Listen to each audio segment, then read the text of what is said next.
शास्त्रों में लिखा है, अभी हम लोग प्रयाग जाएंगे, तीर्थराज प्रयाग, महाकुंभ पर्व है। उस महाकुंभ पर्व के समय लघु भारत नहीं, एक प्रकार से लघु विश्व वहां उपस्थित होने वाला है। कम से कम 40-50 करोड़ लोग वहां जाकर स्नान दर्शन लाभ प्राप्त करेंगे। पूरे देश के साधु संत मठ मंदिर अखाड़े सब वहां पहुंच रहे हैं। बड़ी जोर की तैयारी हो रही है।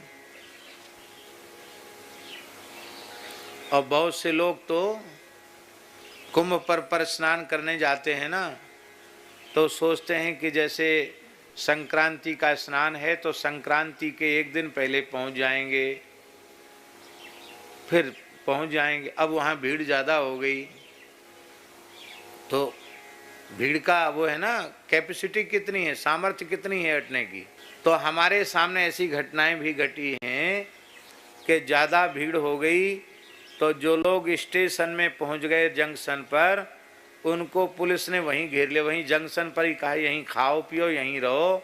और फिर वापसी उनकी टिकट थी, ध्यान से सुने, तो वहीं जंक्शन पे रहे आए, वहीं खाए पिए, वापसी टिकट थी, फिर बैठ के। और स्पेशल ट्रेनें चल जाती हैं, बैठो बैठो, जाओ जाओ, भीड़ कम करना है, चले चले गए। ऐसा भी होता कि गए और वहां तक गए और नहाए भी नहीं, दर्शन भी नहीं किए। और बहुत से लोग ऐसे होते जो जाते हैं, अब उनको इतने किलोमीटर दूर तो पार्किंग बनाई है टैक्सियों की, बीच में कुछ वाहन मिलना नहीं है, पैदल पैदल आदमी कितना चलेगा।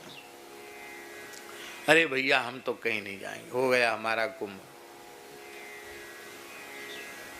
हम ये बात इसलिए कह रहे हैं कि एक तो इसलिए कह रहे हैं कि मुख्य तिथि पर जाओ तो उसके 2 दिन पहले पहुंच जाओ। और अब तो बड़ी व्यवस्थाएं, सब कुछ संभव है। लेकिन हम जो बात कह रहे हैं, मान लो आप व्यवस्था पूर्वक पहुंच भी जाओ तो जाने का समय, आने का समय, कुछ न कुछ रहने का, तो 2-3-4 दिन का समय तो आपका लगेगा कि नहीं लगेगा। समय भी लगेगा, श्रम भी होगा, धन का व्यय भी होगा। होगा कि नहीं होगा। यहाँ पंखा चला रहे हो, वहाँ कंबल रजाई से भी हु करना पड़ेगा, वहाँ इतनी ठंड है वहाँ।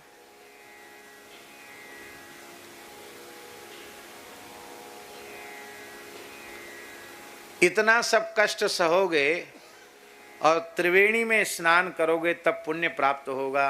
अब हम जो बात कह रहे हैं, आर्ष वचन, भगवान व्यास कह रहे हैं, गो माता के पीछे पीछे चलकर जो गो गाय के खुरों से उड़ी हुई रज, वो जब किसी व्यक्ति के ऊपर पड़ती है तो उसे त्रिवेणी स्नान का पुण्य प्राप्त हो जाता, कुंभ स्नान का पुण्य प्राप्त हो जाता। अब ले साहब,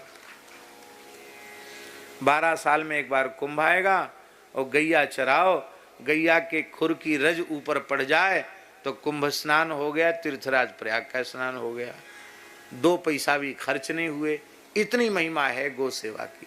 और समस्या तो यही है, क्लिष्ट साधन ही लोगों को लगता है कि हाँ हमने कुछ किया, हमें कुछ पुण्य मिला। सरल साधन करने पर लोग अरे कुछ नहीं, राम राम करने में क्या। अरे भैया, एक राम नाम के पुण्य की बराबरी सभी वैदिक कर्म एक साथ हजारों बार किए जाएं, उनसे जन्य जो पुण्य होगा वह पुण्य, और एक बार श्री राम नाम के उच्चारण का पुण्य, उस पुण्य के 16वें अंश की बराबरी कोई सत्कर्म नहीं कर सकता। पर इस नाम में प्रीति किसको है, नाम में विश्वास किसको है।